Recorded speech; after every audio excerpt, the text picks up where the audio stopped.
राधे राधे मेरे YouTube family, कैसे हैं आप? उम्मीद करती हूँ आप बहुत ही बढ़िया होंगे, स्वस्थ होंगे, मस्त होंगे। तो फिर से आ गई हूँ। आज हमारा मैजिक बुक का चैप्टर नंबर 15। इस चैप्टर में बुक क्या बता रही है? आज का चैप्टर का हमारा टॉपिक है जादू से अपने संबंधों को मधुर बनाएं। तो चलिए वीडियो की शुरुआत करते हैं और देखते हैं किस प्रकार हम अपने संबंधों को मैजिकल बना सकते हैं। रोंडा बन जी क्या बता रहे हैं? हमेशा की तरह तहे दिल से धन्यवाद करती हूँ मेरी वीडियो पर आने के लिए, वीडियोस को लाइक करने के लिए, शेयर करने के लिए और चैनल को सब्सक्राइब करने के लिए धन्यवाद। तो यहाँ आज का हमारा चैप्टर है कि हमें अपने संबंधों को मधुर कैसे बनाना है। यहाँ रोंडा बन जी कह रही है कि कई बार ऐसा होता है कि हमारा कोई भी रिश्ता हो, चाहे वो पति पत्नी का हो, सास ससुर के साथ हो, या भाई बहन, माता पिता, रिश्तेदार, पड़ोसी, किसी के साथ भी रिश्ता, जैसा भी रिश्ता हो, कई बार ऐसा होता है कि हमें उनके अंदर जो एक दो कमियां दिखती है ना, तो हम क्या करते हैं, उन कमियों को दूसरों के साथ शेयर करने शुरू कर देते हैं।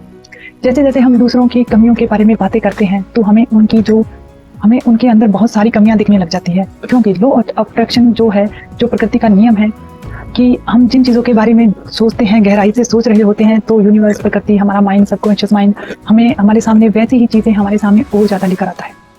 तो इससे होता क्या है कि जैसे जैसे हम नेगेटिव चीज़ें सोचते जाते हैं तो हमें और ज़्यादा नेगेटिविटी उनके अंदर दिखने लग जाती है। और फिर इससे होता क्या है, हमारे रिश्तों में वहाँ खटास आने लगती है, हमारे रिश्तों में कड़वाहट आने लगती है। क्योंकि धीरे धीरे जो हम नेगेटिव एनर्जी उनकी तरफ, जो फ्रिक्वेंसी हम उनकी तरफ नेगेटिव भेज रहे होते हैं, उनकी वजह से हमारे रिश्ता जो होता है खराब होना शुरू हो जाता है। वो कोई भी रिश्ता हो जाए, जब हम उनकी तरफ नेगेटिव एनर्जी भेजते हैं और नेगेटिव चीज़ों के बारे में सोचते हैं तो वही होता है जो हम बार बार सोचते हैं, तो हमारा रिश्ता धीरे धीरे और ज़्यादा खराब होना शुरू हो जाता है। तो अब हमें रोंडा बन ये कह रही है कि हमें अपने रिश्ते को अच्छा बनाने के लिए अब हमें करना क्या है, हमें करना है उस रिश्ते में जो अच्छी चीज़ें हैं ना, हमें उन्हें उनके बारे में सोचना है, उन्हीं के बारे में बातें करना है, और अगर लिख सकते हैं तो लिखना है और ग्रेटफुल होना है। तो यहाँ रोंडा बन जी कहती हैं कि जब वो पहले जो बुक में शुरू में ही उन्होंने कहा था कि जिस चीज़ के लिए हम ग्रेटफुल होते हैं वो बढ़ दी जाती है, और जिसके लिए हम ग्रेटफुल नहीं होते वो हमसे ले ली जाती है, छीन ली जाती है, वो धीरे धीरे हमसे दूर चली जाती है। तो यहाँ यही चीज़ इस पर लागू होती है। जिस रिश्ते के लिए हम कृतज्ञ होंगे वो रिश्ता और ज़्यादा, उसमें प्यार बढ़ता जाएगा, नज़दीकियाँ आती जाएगी। और जिस रिश्ते के लिए हम ग्रेटफुल नहीं होंगे तो वो रिश्ता हमारे हाथों से निकलता जाएगा, हम उससे दूर होते चले जाएंगे, और वो रिश्ता हमसे दूर चला जाएगा, उसमें और ज़्यादा खटास आ जाएगी, रिश्ता हमारा खराब हो जाएगा। तो अब इसके लिए हमें करना क्या है, हमें अब उस रिश्ते में से उन चीज़ों को ढूंढना है जो हमारे लिए अच्छी थी। कोई भी रिश्ता हो, कहीं ना कहीं उसी समय में कुछ ना कुछ ऐसी घटनाएं जरूर हुई होगी जहां हमारा रिश्ता बहुत अच्छा रहा होगा, हमने बहुत अच्छे पल बिताए होंगे। हमें उन पलों को याद करना है और उनके लिए ग्रेटफुल होना है। कई बार हम देखते हैं कि हमारी मम्मी के साथ, पापा के साथ किसी ना किसी बात पर जब हम बड़े हो जाते हैं, तो क्योंकि हमारे बीच जो जनरेशन का गैप होता है ना, उसकी वजह से हमारे बीच कुछ विचारों को लेकर मतभाव पैदा हो जाते हैं, भेद, हम एक दूसरे के साथ जो अनबन होने लगती है। तो उसकी वजह से क्या होता है कि हमारे अंदर उन रिश्तों के लिए नेगेटिविटी आ जाती है, और फिर धीरे धीरे ये चीज़ें बढ़ती जाती है और हमारा रिश्ता बहुत ही खराब हो जाता है। तो इसके लिए हमें करना क्या है, हमें अपने अगर मम्मी पापा के साथ रिश्ता खराब है तो हमें उन चीज़ों को याद करना है जो पास्ट में, जो बचपन में हमारे साथ जो अच्छी घटनाएं हुई थी। उन्होंने कभी हमें प्यार किया था, हमें कहीं घूमने के लिए लेकर गए थे, हमारे लिए जो भी किया था, कभी कुछ गिफ्ट लेकर आए थे, कुछ हमें गिफ्ट दिया था, कुछ भी ऐसी चीज़ें उन्हें याद करना है और उनके लिए ग्रेटफुल होना है। जैसे जैसे हम उन चीज़ों को याद करके ग्रेटफुल होते जाएंगे ना, तो हमारे अंदर जो क्या होता है, जो नेगेटिविटी हमने जो अपने अंदर समा रखी होती है ना, वो धीरे धीरे वहाँ से क्लीन होनी शुरू हो जाएगी, और पॉजिटिव चीज़ें हम अपने सबकॉन्शियस में भरते जाएंगे, क्योंकि हम ग्रेटफुल हो रहे हैं उन अच्छी चीज़ों को याद करके। तो इस प्रकार हमारा रिश्ता धीरे धीरे और ज़्यादा बेहतर, अच्छा होता चला जाएगा। तो यहाँ पर रोंडा बन जी ने कुछ हमें कैसे ग्रेटिट्यूड करना है उसके बारे में उन्होंने कुछ चीज़ों को लेकर एक इंसान को चुना और उसके बारे में हमें बताया कि हमें ग्रेटफुल ऐसे होना है। तो यहाँ पे उन्होंने एक चीज़ और कही है। यहाँ गौतम बुद्ध जी की उन्होंने एक जो बहुत ही अच्छी लाइन उन्होंने उठाई और यहाँ पे लिखी है और बताया है कि गौतम बुद्ध जी ने क्या कहा था कि क्रोध करना एक सुलगते हुए अंगारे को पकड़ना जैसा है। क्योंकि जब हम क्रोध करते हैं तो जैसे कि ये हम एक अंगारे को पकड़ रहे हैं, जिससे आप उठाते तो किसी दूसरे पर फेंकने के इरादे से हैं, लेकिन जलते आप ही हैं।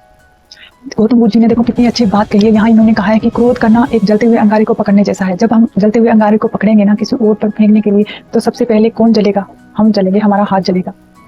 और दूसरे इंसान का क्या, जब हम किसी पर चीज़ फेंकते हैं वो इधर हो जाए उधर हो जाए, कि वो उसके पास अगर क्षमता है, समझ है, बुद्धि है, तो वो हमारी बातों को गहराई से नहीं लेगा, वो हमें इग्नोर कर देगा, उस पर कोई असर नहीं पड़ेगा। लेकिन जलेगा कौन? जब हम गुस्सा करेंगे, क्रोध करेंगे, चिढ़ेंगे, तो नुकसान हमें ही होगा।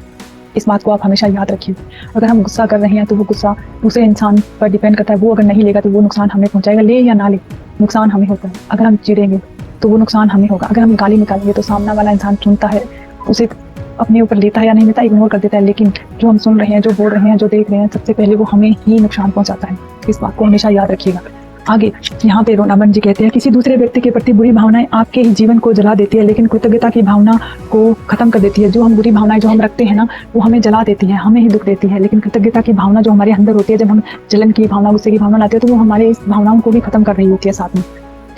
तो यहाँ उन्होंने कहा है हमें मिसाल के तौर पर, यहाँ उन्होंने कुछ चीज़ें बताई है, किसी प्रकार हम दूसरों के साथ रिश्ता अच्छा करना चाहते हैं तो किस प्रकार हमें यह प्रैक्टिस करनी है। उन्होंने कहा है कि प्रैक्टिस करने के लिए पहले हमें उस इंसान का नाम लेना होगा और उसके बाद में मैं कहकर डैश में जो भी आप उसके लिए कहना चाहते हैं कहिए और कृतज्ञ होइए उसके लिए। तो यहाँ उन्होंने कुछ लाइनों में बताया है, कुछ 10 एक चीज़ों के लिए वो ग्रेटफुल होकर हमें समझा रही है कि हमें किस तरह ग्रेटफुल होना है।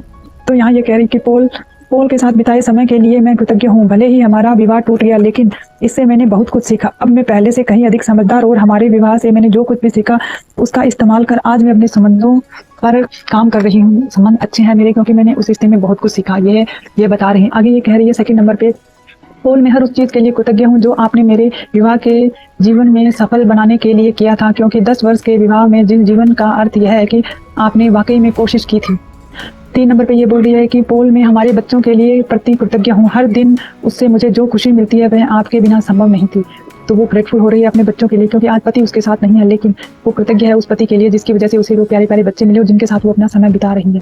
पोल में कड़ी मेहनत और उन लंबे घंटों के लिए आपके प्रति कृतज्ञ हूँ जो हमारे परिवार को पालने के लिए आपने लगाए थे, जबकि दौरान घर पर रहकर बच्चों के संभाल रही थी। क्योंकि मैं उस समय, जब वो कह रही है वो उस समय के लिए कृतज्ञ हो रही है कि जब पोल उसके साथ थे, तो वो जब जॉब करते थे उस परिवार को चलाने के लिए, अपने बच्चों के, अपनी पत्नी की परवरिश के लिए, तो वो कहती है मैं आपने जो मेहनत की उस मेहनत के लिए मैं कृतज्ञ हूँ। आप हमारे परिवार को ज़रूरतें पूरी करने के लिए आप मेहनत कर रहे थे और मैं अपने बच्चों को संभाल रही थी।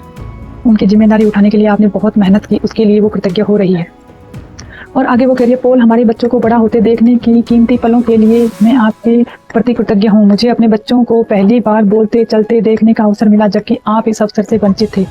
वो इस चीज़ के लिए भी कृतज्ञ हो रही है कि मैं अपने बच्चों के साथ थी, मैंने हसीन लम्हों को जिया है, लेकिन आप घर पर नहीं होते थे, आप काम पे जाते थे, आप उन पलों को नहीं जी पाए। इसके लिए मैं उदास भी हूँ और मैं धन्यवाद भी करती हूँ कि मैं उन पलों को जी पाई, क्योंकि आप उस समय घर को संभालने के लिए बाहर काम कर रहे थे और मैं बच्चों को संभाल रही थी। आगे वो 6 नंबर पे कह रही थी, पोल दुख और असफलता के मुश्किल समय में आपके सहारे के लिए मैं कृतज्ञ हूँ। दुख और मुश्किल का जो समय था उस समय पोल ने उसे जो सहारा दिया था उसके लिए वो कृतज्ञ है। पोल मैं उस समय के लिए आपके प्रति कृतज्ञ हूँ जब मैं बीमार थी और आपने मुझे तथा बच्चों को संभालने का पूरा जतन किया था। वो कहती है कि जब मेरी तबीयत खराब थी तो आपने मुझे संभाला, बच्चों को संभाला, मैं उस समय के लिए कृतज्ञ हूँ।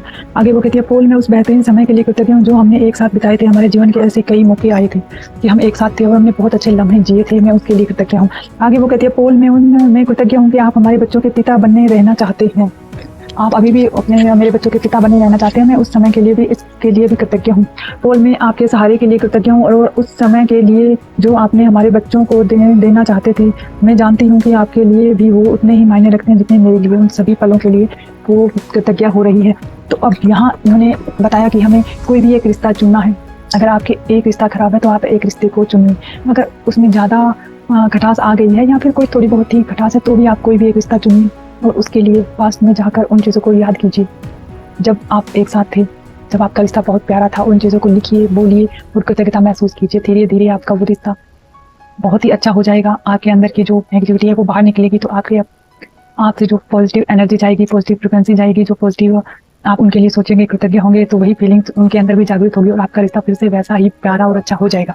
तो आपको करना क्या है, सुबह उठते ही 10 नियमते लिखने वाली प्रैक्टिस जो डेली आप करते हो। सेकंड नंबर पर आपने कोई भी एक रिश्ता चुना है और जो रिश्ता आपका अच्छा नहीं है उसे अच्छा बनाने के लिए उसके लिए कृतज्ञता महसूस कीजिए। ढूंढकर जो पास में आपने अच्छे पल गुजारे थे उन्हें साथ में लेकर, और एंड में जो रात को सोते वक्त मैजिक रॉक का इस्तेमाल करते हैं, मैजिक रॉक का इस्तेमाल कीजिए और पूरे दिन को स्कैन कीजिए और धन्यवाद कीजिए उन हसीन लम्हों का जो आपने पूरे दिन में जिए। तो थैंक यू सो मच मेरी वीडियो में यहाँ तक बने रहने के लिए, मेरे चैनल को सब्सक्राइब करने के लिए, वीडियोस को लाइक करने के लिए, शेयर करने के लिए तहे दिल से धन्यवाद।